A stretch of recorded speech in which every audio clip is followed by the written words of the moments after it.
Hello বন্ধুরা, welcome to বাবিস kitchen. আজকে আপনাদের সাথে আমি একটা নিরামিষ পনিরের রেসিপি শেয়ার করব। আমরা তো মঙ্গলবার শনিবার অনেকেই নিরামিষ খেয়ে থাকি, তো সেই জন্যে সেটার এতেই একটা খুব সুন্দর চটজলদি পনিরের রেসিপি আপনাদের সাথে শেয়ার করব।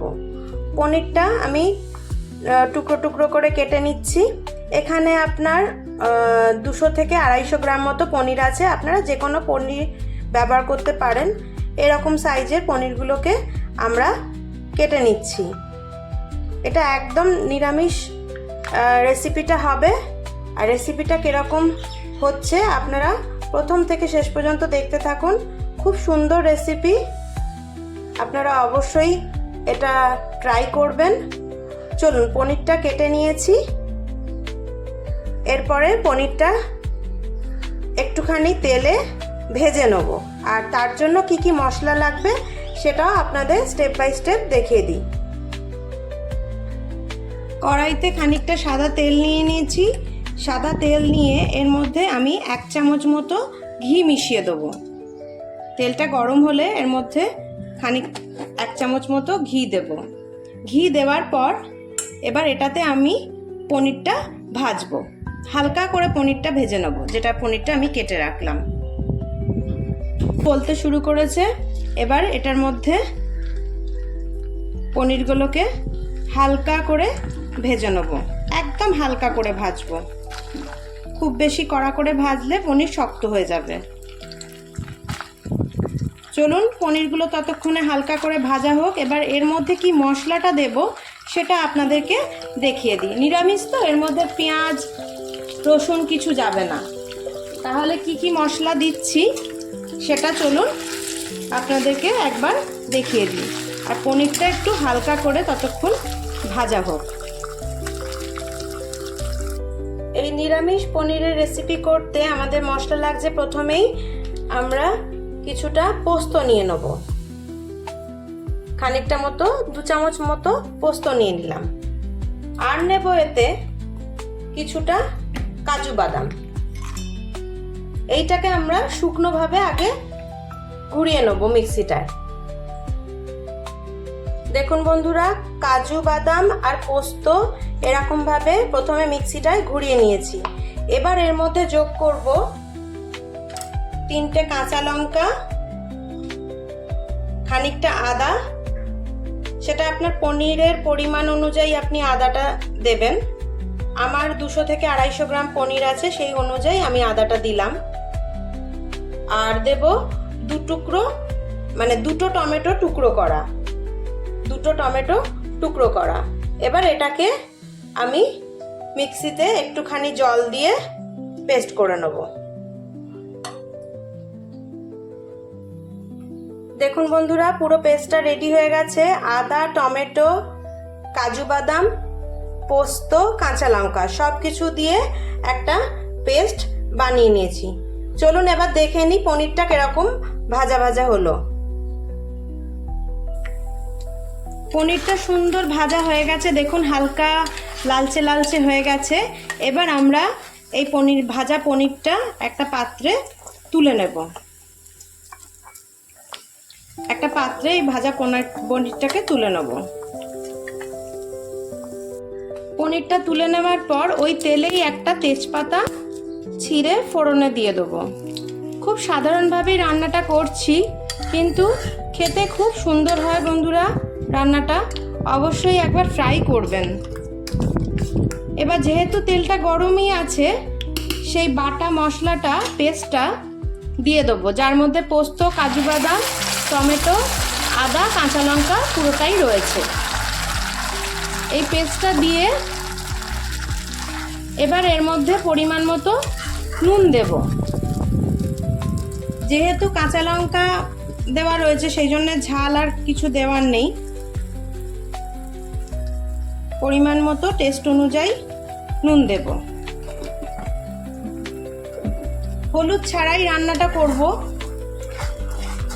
সামান্য একটুখানি কাশ্মীরি লঙ্কার গুঁড়ো, মানে রং ধরার জন্য যে লাল আমরা লঙ্কার গুঁড়ো ইউজ করি, কাশ্মীরি লঙ্কার গুঁড়ো একটুখানি রঙের জন্য দিয়ে দিলাম, কিন্তু ঝালের জন্য কিচ্ছু দেব না, কারণ কাঁচা লঙ্কা অলরেডি দেওয়া রয়েছে এর মধ্যে বাটা।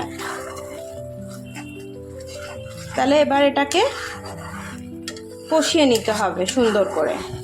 আর এই কষানোর সময় আমি ঘরে বেটে রাখা, মানে ঘরে তৈরি করে রাখা আমার যে গরম মশলাটা আছে সেটাও খানিকটা একটু দিয়ে দেবো,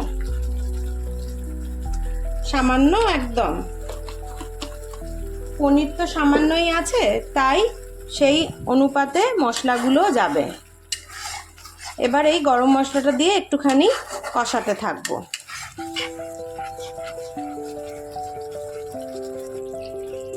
দেখুন বন্ধুরা, মশলাটা কষাতে কষাতে তেল ঘি সব ওপরে ভেসে উঠেছে। এবার এর মধ্যে পনিরগুলো দিয়ে দেবো, ভেজে রাখা, তুলে রেখেছিলাম বাটিতে পনিরগুলো, সেই পনিরগুলো দিয়ে দেবো।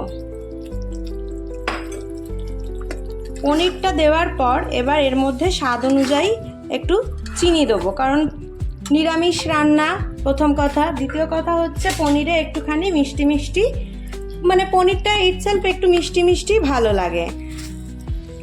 পনির ব্যাপারটাই আমরা মনে করি একটু মিষ্টি মিষ্টি হলে ভালো হয়। তো স্বাদ অনুযায়ী একটুখানি চিনি দিয়ে দিলাম। এবার এর মধ্যে একটুখানি নামাবার আগে দুধ দেব।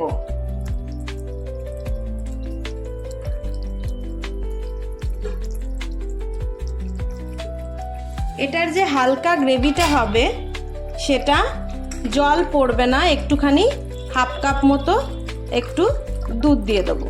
দুধের সাথে যদি সর বা মালাই থাকে সেটাও এর মধ্যে দিলে খুব টেস্ট হবে। এবার এটাকে একটুখানি হালকা ফুটিয়ে নেব। আমরা তো আলাদা করে মালাই তুলে রাখি অনেক সময় দুধের থেকে, তো এই সর বা মালাইটা থাকলে এটা খেতে ভালোই লাগবে। তো সর সমেতই একটুখানি হাফ কাপ মতো দুধ এটার মধ্যে দিয়ে দিলাম। দুধটা দেওয়ার পর যখন এটা হালকা হালকা ফুট ধরে গেছে, মাখা মাখা একটা ব্যাপার এসছে, তখন এর ওপর থেকে একটুখানি কসুরি মেথি দিয়ে দেবো। কসুরি মেথি একটু হালকা হাতে কচলে গুঁড়ো মতো করে কসুরি মেথির পাতাটা তারপরে ওপর থেকে ছড়িয়ে দিলাম। এইভাবে নিরামিষ পনিরটা বানাবেন, খুব সুন্দর খেতে হয়। একদিন অন্তত বানিয়ে টেস্ট করে দেখবেন। পছন্দ হলে শেয়ার করবেন, লাইক করবেন, কমেন্টে জানাবেন কীরকম লাগলো, আপনারা কিভাবে পনিরের রেসিপি তৈরি করেন বা বানান সেটাও আমাকে জানাবেন। আর আমার রেসিপিটা কেমন লাগলো সেটাও আপনি আমাকে জানাবেন কমেন্ট করে। তাহলে চলুন এবার এটা আমরা সার্ভ করে নিই। দেখুন বন্ধুরা, কি সুন্দর অপূর্ব দেখতে হয়েছে, খেতেও এটা খুব সুন্দর হয়। আপনারা অবশ্যই এটা বানাবেন, নিরামিষের দিনে বা এমনি দিনেও বানিয়ে খেতে পারেন। রুটি, পরোটা, লুচি, ফ্রাইড রাইস, পোলাও এসবের সাথে দারুণ যাবে নিরামিষ পনির। অবশ্যই জানাবেন কেমন লাগলো রেসিপিটা।